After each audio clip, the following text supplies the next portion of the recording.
David Jordan is the private advisor to CEOs, specialising in creating results through strategic innovation.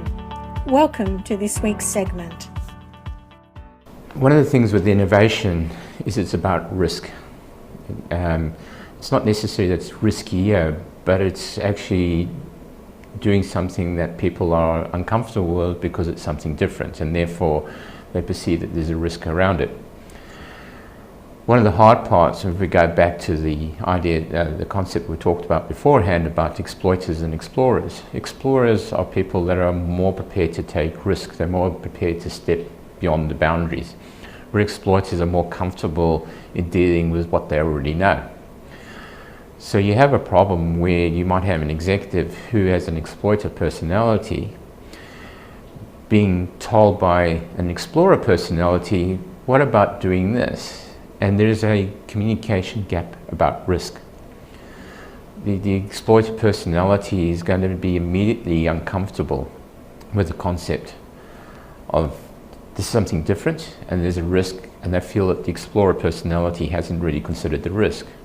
At the same time as the explorer personality is sort of this view of you old fuddy-duddy, you're out of date, you don't move with the times because you're not prepared to look at new ideas. And it's actually an issue that probably requires a bit of both changing their ways.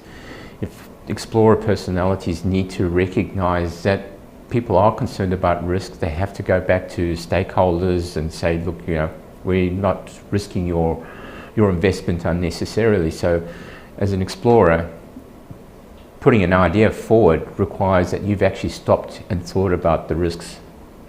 But it's also for the exploiter personality to not immediately react to a new idea and say, oh, that's risky.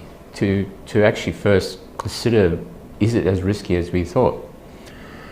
And it's a very interesting sort of scenario at the moment that in an environment that we've become very risk adverse after the global financial crisis, is that we're losing lots of opportunities because we just refuse to actually even start thinking about the risk.